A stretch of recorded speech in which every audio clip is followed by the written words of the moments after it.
как бы с детства у меня такие были проблемы. Столкнулся я с духовным миром. Кішкентай кезімнен бері менде фильмде ұйықтай алмадым және менде дауыс өлесің сен міндетті түрде өлесің сен өлесің және осындай.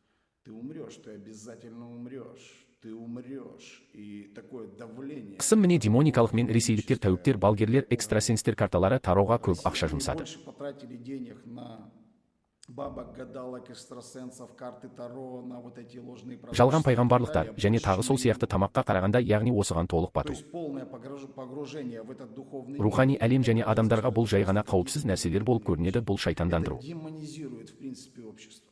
И уже к 25 годам я просто был мертвым человеком.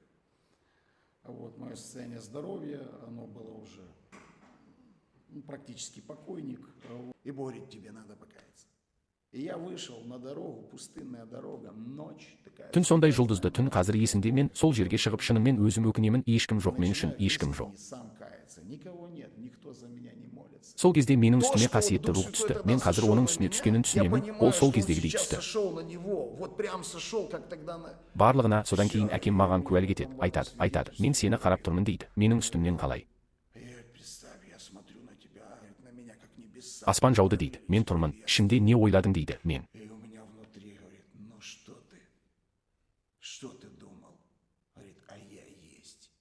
Құдай бар, оған рухта, мен құдаймын дейді, мен махаббат бар құдаймын дейді, ол бір толқын екіншісінен үлкен.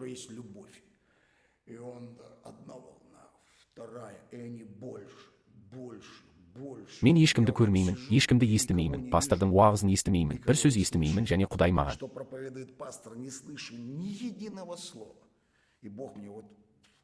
Оң құлақ мен сенің ауруыңды аламын дейді, мен сені жақсы көремін, қайырлы күн бізде бүгін тағы бір. Я забираю твою болезнь. Я люблю тебя.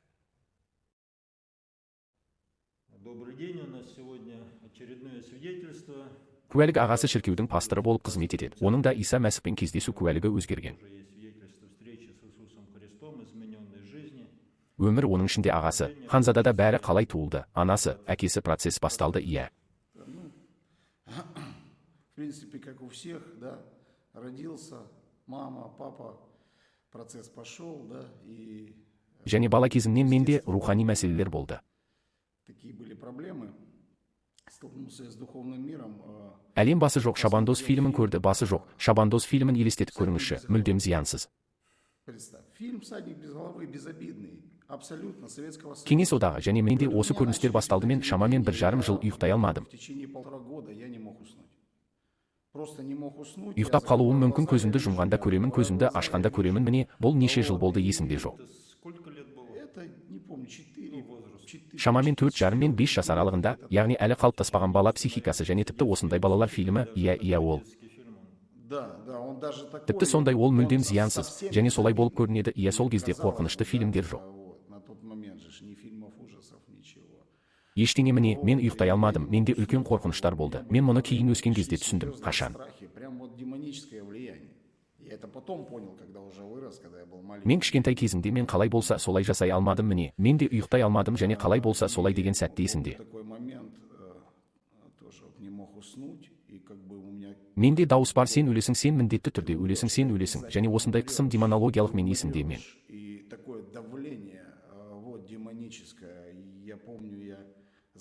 Жылады, ата-анасына жүгіріп келді, іліп олармен бірге, мама, құда, мен айтамын, мен өлгім келмейді, мен қаламаймын, ол саған кім айтты?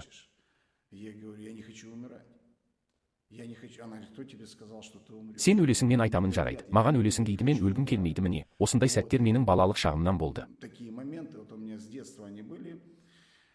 Содан кейін мені әжейге апарды. Ол бәрін төгіп тастады. Бәрін қайтарып алды, жұмыртқа сол жерде, балауыз қажет болғандықтан бәрі жақсы және менде бұл. Түстер, бұл қорқынышты түстер, олар негізінен тоқтатылды. Бәрі жақсы сияқты, мәселе шешілді, бірақ мен солай. Бастадым, иә, бірақ мен солай балағат сөздер айта бастадым, иә, 6 жаста адамдар, яғни сәл болған балалар.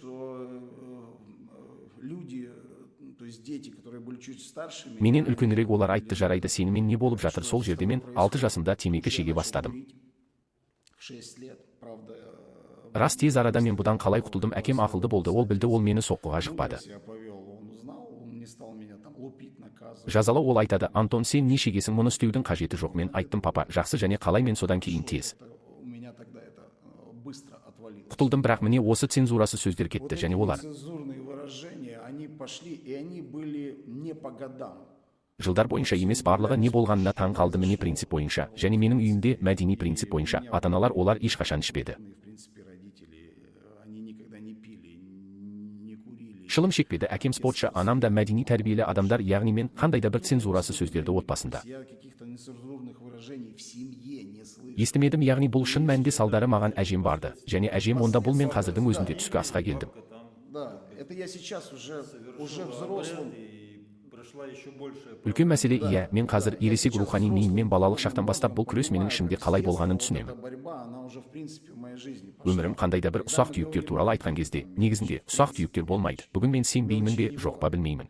Вот сегодня я не знаю, верить и не верить этим Бұл данным. мәліметтерге сенуге болады. Бірақ биыл ресейліктер балгерлерге, көріпкелдерге, экстрасенстерге, таро карталарына осыған көбірек ақша жұмсады. Тратили денег на бабок, гадалок, экстрасенсов, карты Таро, на вот эти ложные. Жалған пайғамбарлықтар және т.б. тамаққа қарағанда, яғни осыған толық ену.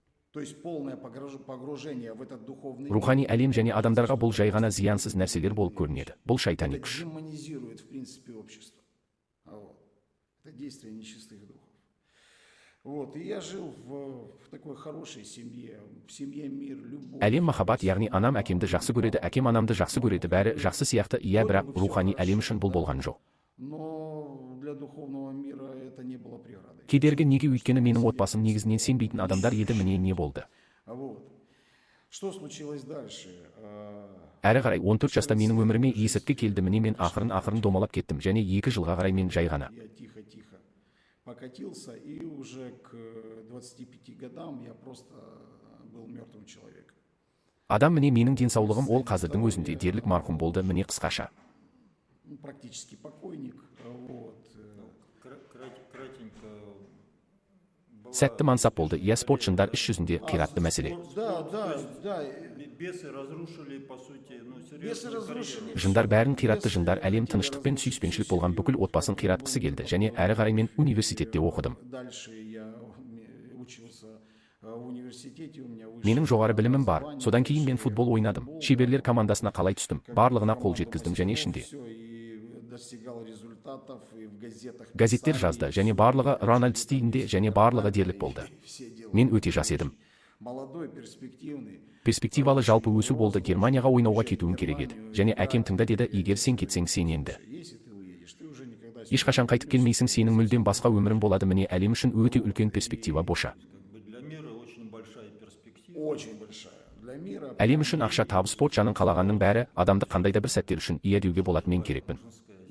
да. По человеческим каким-то моментам я должен был быть. Болды болу кім болайық, егер байыпты табысты адам болсақ, бірақ міне осының бәрі міне өмірде ұсақ түйек болмайды қашан біз.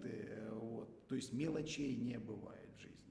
Когда мы не обращаем Оларға көңіл бөлмейміз, біз ойлаймыз, иә бұл жай ғана, ештеңе жайдан жай болмайды. Міне маған уағыздай бастады. Вот. И мне начали проповедовать Евангелие. Мен қолданған адамдар інжілге қараймын, олар қолданбайды. Ал параллель менің мамам ол мен үшін дұға қылды, мен тұра алмадым. Параллельно моя мама, она молилась за меня. Я не мог находиться Үй дома. неге? Өйткені мен келгенде ол айқайлап шақырып дұға ете бастады. Мен оны тыңдай алмадым, жай ғана. Кричать, взывать, молиться, я просто не мог это слушать.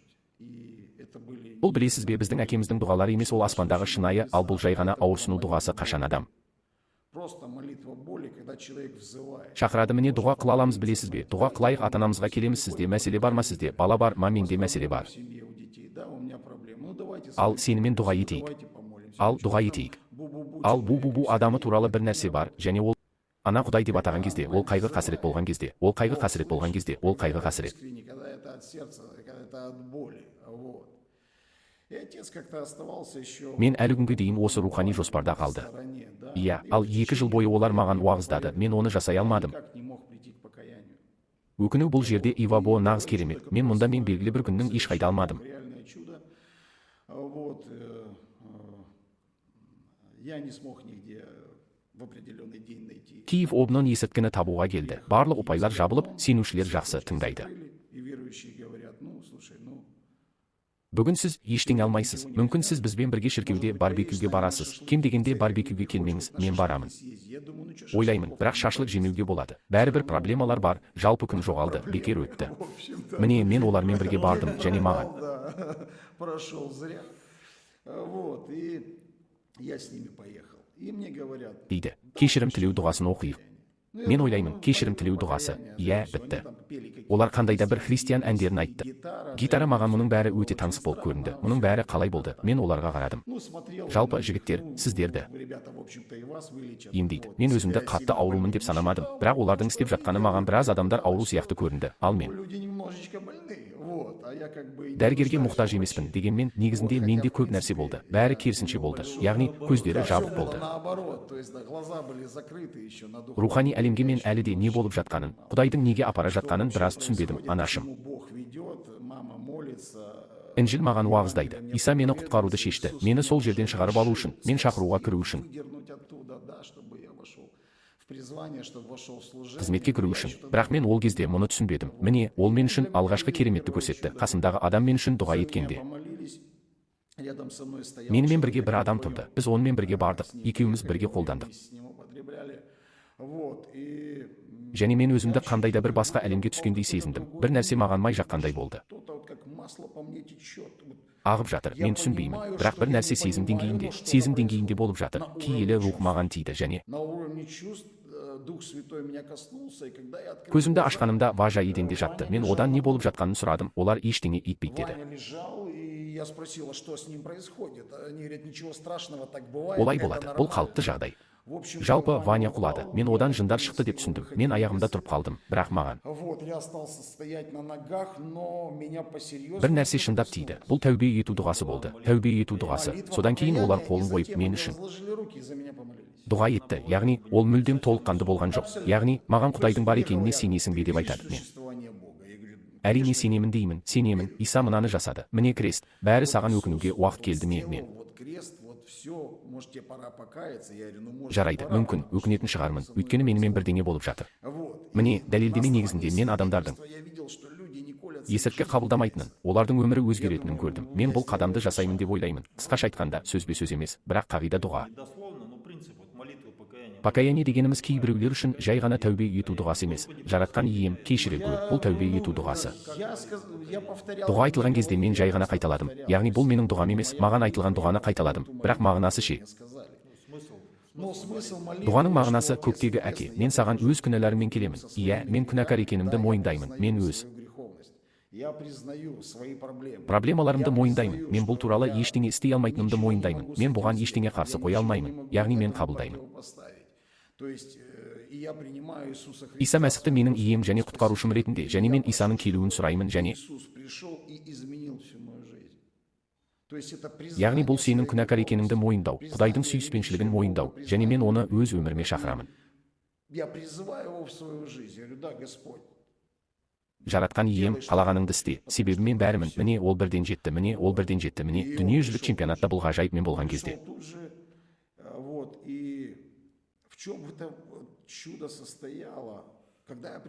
Үйге келдім. Менде күніне 20 текше доза болды. Бұл өте көп. Бұл өте көп. Көп, міне сол кезде доза өмірде азды көпті болды. Бірақ содан кейін ол маңызды болды міне. Мен бір айдай ұйықтамауым керек еді. Мен жай ұйықтап қалдым, ояндым. Менде ешқандай абстиненция болған жоқ. Менде ешқандай мастық болған жоқ. Құдай оларды мен үшін алып тастады. Бұл ғажайып болды. Яғни бұл мүмкін емес. Яғни бұл болды. Бірден тәуелділіктен арылу және бірден жоқ. Мен қазір айтамын. Бірақ мәні неде? Мен қашан мен?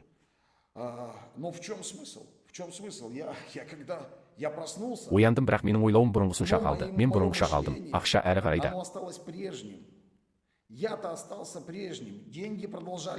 Қалтада жатыр. Киев обноны кетіп қалды. Ешкім жоқ. Точкалар ашық тұр. Яғни по сути есірткіден босатылды үйде. Болған жоқ, бәрі 100%. Міне маған тиді. Ол маған тиді де қарашы деп айтты. Жай ғана менің көзімді ашты мен.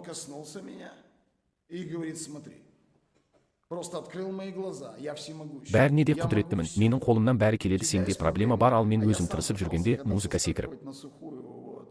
2 раза это пытался, я уходил от этого там, на 2-3 Айлар месяца. өтті де қайтадан осыған қайтып оралдым. Әр кезде секіріп кеткен сайын маған қиындай түсті, мен қатты азаптандым міне. Я очень сильно мучился. Вот, и здесь Осындай ну мен үшін бұл жай ғана кім тәуелділікте болса сол түсінеді. Бұл мүмкін емес, жай ғана мүмкін емес міне. невозможно. Просто невозможно. Вот, и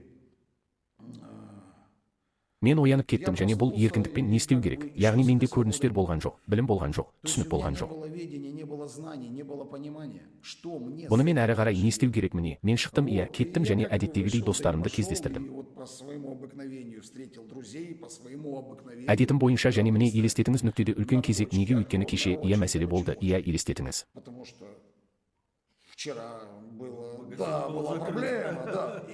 И представь, меня запускали. Мені бірінші іске қосады, мені кезексіз іске қосады. Яғни басқа рухани әлем бар. Без очереди. То есть есть другой духовный мир. Есть демонический. Мен үшін күрескен, күнә жасауға көмектесетін жынды шайтан әлемі, иә, жақында әкеледі дейді. Мен отырдым и және говорят, скоро подвезут. И я сидел и ждал. И вот күттім міне, представь, бір я сағатқа очень жуық ждал. күттім міне, сол жерде отырып күткен сайын менде абстиненция Чем басталды. дольше я сидел и ждал там, у меня началась абстиненция. Больше. Көбірек мен кейін түсіндім. Жай ғана шайтандар менің надандығымның негізінде менің өміріме қайта орала бастады. На основании моего невежества, моего Менің дұрыс емес шешімім 1,5 ай өтті, 1,5 ай және прошло 1,5 месяца. 1,5 месяца, и мне говорят, маған айтады, жарайды, саған бару керек. Мен реп орталығына бардым, міне, мені алып кетті, сынып қалды. меня вывозили, поломалась машина. Көлік бұл да кездейсоқ емес, мен қаладағы отырғызуда жатқаным есімде, көлікті жөндеп жатқанда және менің За городом, пока машину чинили, и мне мой товарищ говорит, жолдасым тағы да ескі қалаға барып, бір рет түйреп алайық деп айтады да, мен жоқ деймін, менде анық болды. и у меня было четкое понимание. Егер сен қазір ол жаққа барсаң, сен қайтып оралмайсың, сен жай ғана қайтып оралмайсың, мен жоқ деймін. Біз барған кезде біз Я говорю, нет. И когда мы поехали, мы в Чингаре, там Ченга ол жерде шағын базар бар. 20 адам балық саудасымен айналысады. Ал мені алып жүрген адамдар тоңазып қалды және мен. и кто меня вез, вышли замороженным. И представь, я выхожу, Шығып келемін, өзімді нашар сезінемін. Маған балық сатып ал дейді. Мен оған сенің істеріңмен айналыспаймын дедім. Ол мені қуып жетіп, тыңда дейді. и он меня догоняет и говорит, слушай, Ширка, Есірткі таза далада керек. Теңіз анау, жағалау анау, 20 адам қайдан шықты. море, вот там лиманы, 20 человек, рыба, откуда он взялся? Ол пайда болды жынды әлем, мен оны білмеймін, ол мені білмейді, мен сені тезірек Я его не апар знал, деймін. я говорю, вывозите меня быстрее. Және осыдан кейін мен шіркеуге келдім, және мен қазір өкінемін деп ойладым. Мен үшін дұға етеді, және бұл. Я думал, сейчас я покаюсь, за меня помолятся, и это сработает. Дәл солай жұмыс істейді. Бірақ ол жұмыс істеп, Құдай маған тәлім бере бастады. Менің есімде, мен есімде. И Бог начал меня учить. Ты помнишь, я всемогущий? Я запомнил это на всю жизнь. Ол сіздің өміріңіздің Да, қалған Господи, бөлігі. я помню, Иә, что ты ие мырзам, всемогущий. сенің Я құдіреті сегодня шексіз екенің есімде. твое Ал бүгін всемогущее. сенің аласымен омнипотенция және 24 күн бойы мен ұйықтамадым. Кумари маған қатты әсер етті. Мен өзімді қатты сезіндім. Мен 20-мын. Меня кумарило так жестко, мне было так плохо. И я на 20 какой. Төртінші күн, менің дауысым менің алдымда жарқырап, оны тастаңыз, оны Я тастаңыз. понимаю, что это грех. Внутри прям у меня голос. Выкинь. Тебе надо покаяться. Өкініп, мен бауырластарға барамын, мен темекіге жығым дейді. Мен үшін тәубе етіп, мен үшін дұға етемін. Молитесь за меня. Они молятся за меня. Ничего не происходит. Болады, мен қайтадан төсек жасаймын. Я уже застилаю постель, чтобы ночью опять мучиться. Азап шегу және менің ішімде, өйткені дауыс сізге өкіну керек, және ол соншалықты табанды рет үшін. И он такой настойчивый, раз за разом. Рет сізге өкіну керек, сізге керек, ал мен шіркеуде қызмет бар, әр қызметте шығамын, өкінемін. Служение же есть. На каждом служении выхожу, каюсь, ничего не происходит. Ничего. И Прот вот Тедомен жолға шықтым, дала жолы түн, осындай жұлдызды түн, қазір есімде, мен шығамын сол жерге, және ночь, такая звездная ночь, как сейчас помню. Я выхожу туда и начинаю... шын жүректен өзім өкіне бастаймын, ешкім жоқ, ешкім мен үшін дұға қылмайды, міне жазу орны Құдай. Вот это местописание Бог преклонил. Көктерді иіп түсті, мен оны таныдым, менің үстіме көктер жай ғана осындай қатысуды төктім, бастан кешпедім. Я как будто небеса на меня просто пролились. Такого присутствия я не переживал больше нигде. Басқа еш жерде, ешқашан ол ерекше болды, мені жеке өзі келді, және менің ішімнен көлеңкелер шығып, менің айналамда жүре бастағанын көрдім мен. И начали вокруг меня ходить. Я просто видел... Жай ғана менің ішімнен шайтандардың шыққанын көрдім. Жай ғана мені азаптаған шайтандар, және бұрын 1-2 минут дұға оқыдым мен. И раньше я молился 1-2 минуты. Я промолился. Менің ауруым мен проблемамнан басқа сөйлеме және Құдай қайтадан келді және сол түні мен ұйықтап қалдым және мен Дух Святой молился во мне. Я не мог так молиться. Я не умел молиться. Я не понимал, как молиться. Я еще толком Евангелие не читал. У меня не было ничего, кроме моей боли и проблемы. И Бог опять пришел. И в эту же ночь я уснул. И я больше к басқа ешқашан есірткіге оралмадым. Міне 23 жыл өмірім Құдай мені үйреткен кезде мен құдіретті маған тиді. Бог меня научил. Я всемогущий. Коснулся меня. Освободил. Азат етті, мен дұрыс шешім қабылдадым, ол енді менсіз дейді. Және мен онсыз сұраймын және мен тек істемедім және Я өкіндім. без него промучился. И что я только не делал. И каялся, и молился. Және дұға оқыдым. Дәл сондықтан адамдардың өмірінде қандай да бір сәттер болады, Құдай емдемейді. Бог не исцеляет, не освобождает. Азат етпейді. Міне ғажайып болмайды, ал адамдар ғажайыпты қатты күтеді. Міне ол жазалайтын үшін емес, жақсы көрмейтін, ол үйретеді, ол мені. Для того, что он наказывает, не любит, он учит. Он меня учил. Үйренді, сөйледі. Міне мен, ал міне сен менсіз тағы да менсіз қалайсың ба? Мен айтамын, жаратқан ием бәрі мен, сенсіз енді ештеңе қаламаймын, бәрін түсіндім. Я говорю, Господи, все, я без тебя уже ничего не хочу. Я все понял. Және киелі рухтың майлауынан ол маған түсті. Мен ояндым, мен кенеттен басқа адам болдым. Міне осы болды. Я Міне проснулся, я стал другим человеком, резко причем. Вот это и было. Вот именно рождение. жоғарыдан туған кезде сен кеше біреу болдың, ал бүгін сен мүлдем басқа. Ойлау өзгерді, рух өзгерді. Поменялось мышление, поменялся дух, внутренний. Ішкі жүрекмен жазу орындарын айта бастадым. Мен тіпті өзіңде айтатын жазу орындарын білесің. Мен мұны білдім. Который я даже не читал. Своими устами будешь говорить себе, я познал это место. Жазу орны біреу оны киелі кітапта жай ғана оқиды. Ол үшін ол ғажайып, ал мен үшін бұл өмір шындығы. Міне және олар әкелді. Вот, привезли ребят, ну, 10 жаңа адам және маған бәрі сен қызмет етесің, сен қызметшісің, бәрі кеттік. Мен оларға қалай қызмет етемін, мен тіпті сөзде жоқ. не знаю. Білемін және менен жай ғана міне су өзені, тірі су өзені, және мен кейін жазу орындарын таптым. Мен дәйек сөз келтірген. Я потом места писания находил, которые я цитировал, я потом читал. Кейін қоюды оқыдым. Раббым, мен мұны айтып жатырмын, Мори, бұл мүмкін емес. Және Құдай маған осы ішкі мен үшін, жеке өзім үшін осыны бастады. Для меня, лично для меня, внутренние вот эти чудеса. Міне ғажайыптарды қарашы, бұл менмін, ал бұл сен, міне тағы да менмін, ал міне сен, Раббым, мені жақсыраққа жететпей. Здесь ты. Я говорю, Господи, не надо меня, лучше ты. Сен жақсырақ, сен өйткені мен бәрімін, мен берілемін, мен жай ғана берілемін, ұрлаған кезде жейсің. Я просто сдаюсь. И вот понимаешь, когда дальше был очень тяжелый путь во Христе Иисусе, очень тяжелый. И если о нем рассказывать, это там пару часов, ну, я не могу. Мен куәлікті 2 сағатқа дейін өрлей алмаймын, бірақ жол өте ауыр болды. Және мүмкін 2 сағатқа жасаймыз. Может быть, сделаем Да, но на 2 часа свидетельства. Куәліктерді бір күні жасаймыз. Иә, және онда нюанстар бойынша білесің, ол жалпы алғанда Құдай мені үйретуді жалғастырды. в общем-то. И Бог продолжал меня учить каждый день. Күн сайын, әр жыл сайын қандай да бір маусымдар, қандай да бір сәттер, ол мені бір жерде оқыта берді. Продолжал меня где-то вот учить и Және мен өзгердім, бәрі менің ішімде дауыс емес. Міне, менің ішімде Антон деген түсінік болды. Не то, что там голос, вот, а внутри у меня было такое понимание, Антон. Или ты Немесе сен менсіз дәл осындайсың, немесе сен менімен бірге боласың. Және міне осылай болады. Және бұл таңдау әрқашан адамдарда болады, және қашан адамдар қате. люди неправильно делают выбор. Таңдау жасайды, өкінішке орай олар азапталуын жалғастырады. Олар өздерінің соғуын қалайды, олар өздерінің Свое освобождение. босатылуын қалайды, олар қалайды, бірақ әзірге іштей бұл байланыс жоқ, бұл шешім жоқ. Ием, мен сенімен емеспін. Нет этого контакта, нет этого решения. Господи, не, я с тобой. Я без тебя. Мен сенсіз жоқ қаламаймын, өте жиі, және түсінесің бе, болмайды, бұл себептердің бірі Часто сияқты. не происходит, понимаешь? Это как одна из причин. Вот подводный Су камень, астындағы көрінбейтін тас, көптеген. который многие спотыкаются. Сөткесін міне әрине әкесі келді. Конечно, очень важно. Затем отец пришел к покаянию. Ну, Өкінуге дәл сол кезде ол маған келгенде мен бір рет теңізде шомылдым, ондай ате. попался в море. И он такой атеист.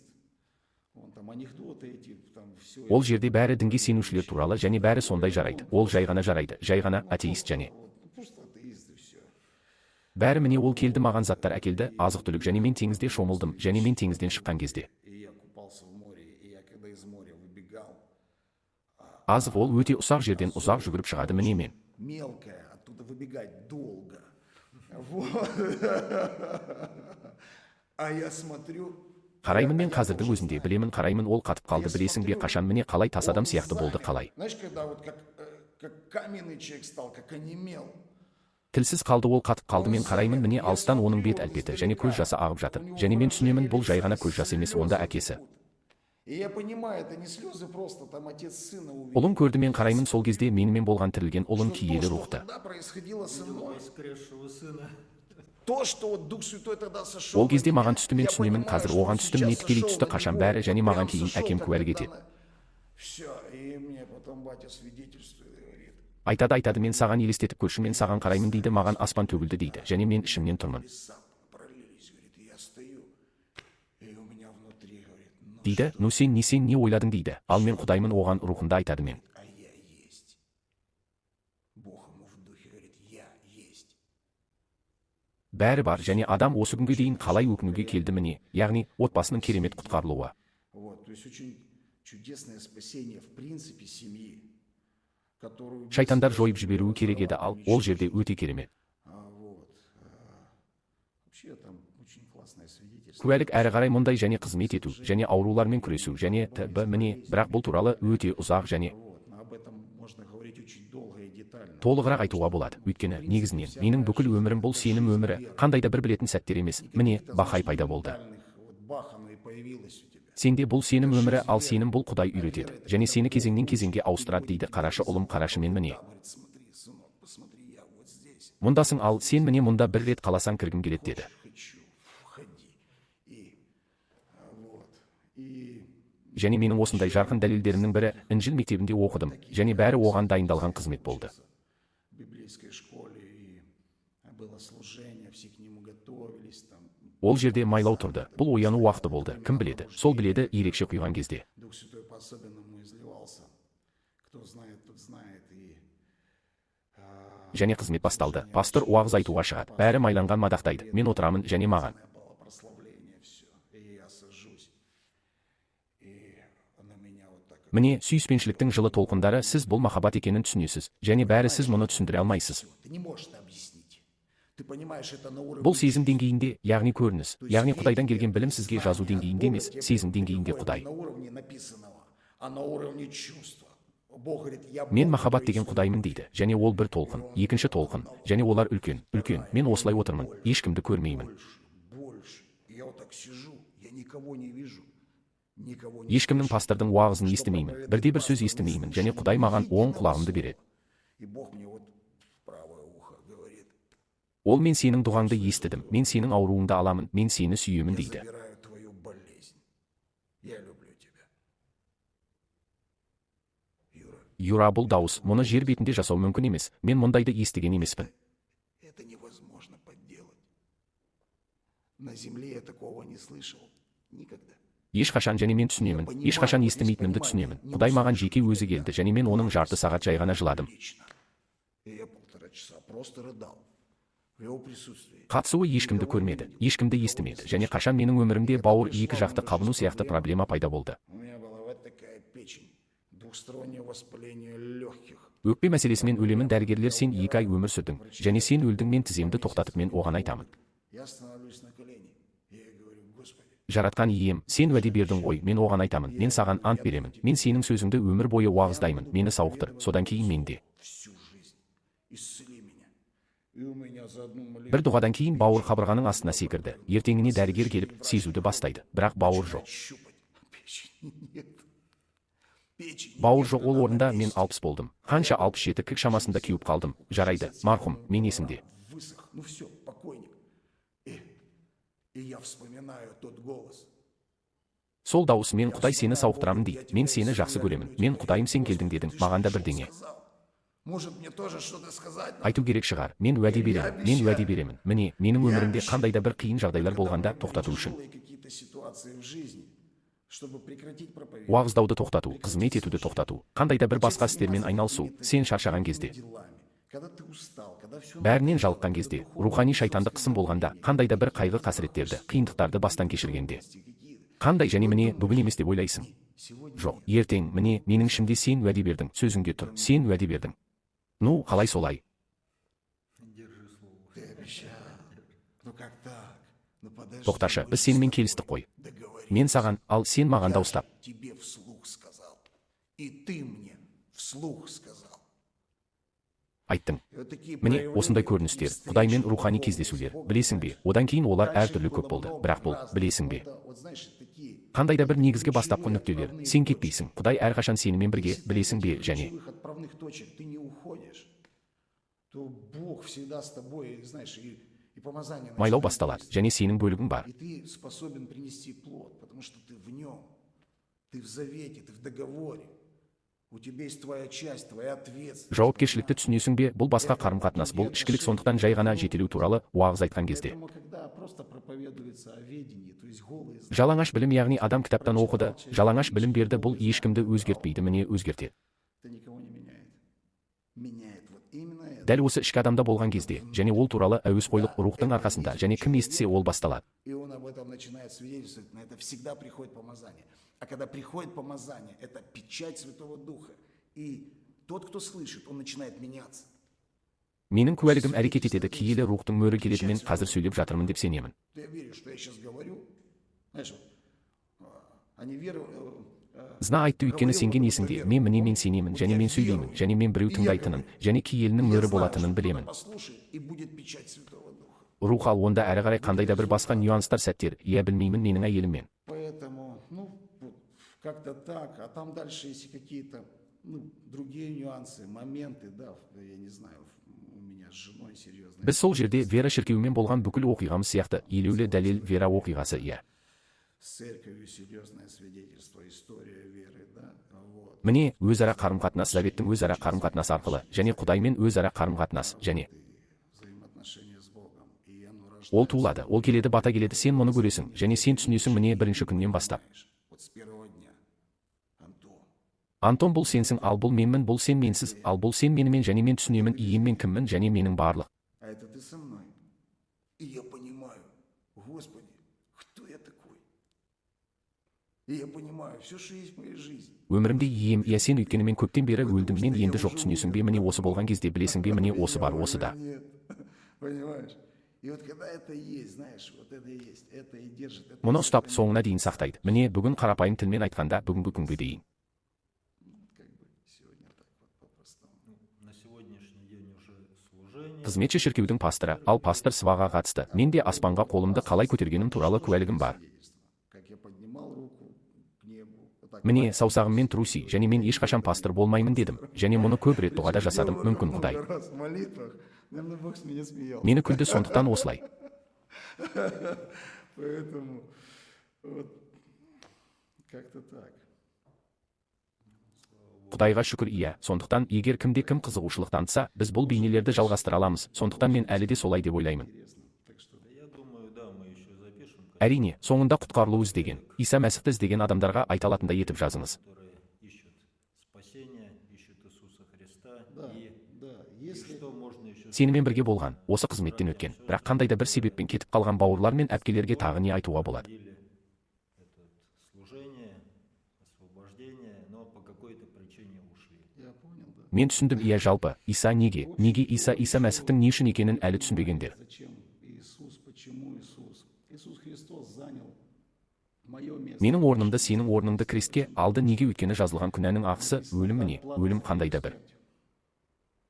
Вот, и смерть это не какое-то эфемерное. Эфемерное понятие бұл рух, және ол вжика келеді, ол өледі, басталады, және келеді. И вся жизнь человека, она начинает тихо-тихо, она умершляться начинает и приходит к конкретной... Нақты бірінші өлімге, содан кейін нақты екінші өлімге, өйткені физикалық өлім бар, содан кейін. Смерть физическая, затем смерть... Мәңгілік өлім, адамдар азапқа, тозаққа, отты кинаға кетеді. Бірақ Иса Мәсіх біздің орнымызды крестке алды. Ол адамдарға мен сені. занял наше место на кресте. Он говорит, люди, я вас люблю. Мен сені жақсы көремін, мен сенің орныңа осы құрбандықты әкелемін, мен күнә үшін осы бағаны төлеймін, және кім маған сенсе, кім сұраса менен сұрайды. Кто просит меня, Мені маған айтады, мен сенің өміріңе қатты басып кірмеймін, жай ғана мені шақыр, жай ғана мойында, ол иеміз, мен күнә жасаймын, мен сенемін. что да, Господь, я грешу.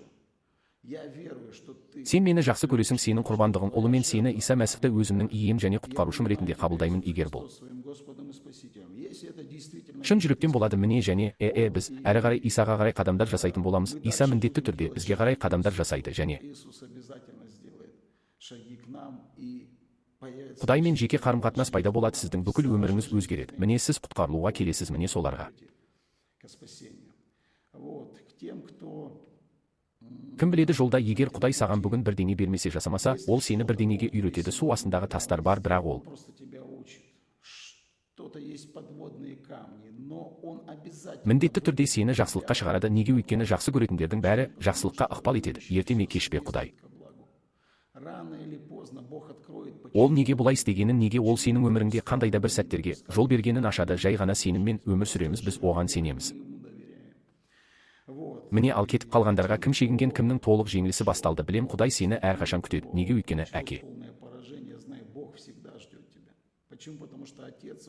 Ол оны жақсы көреді, оның махаббаты мәңгілік, ең бастысы. Біз одан бас тартпауымыз керек, және әлі де уақыт бар.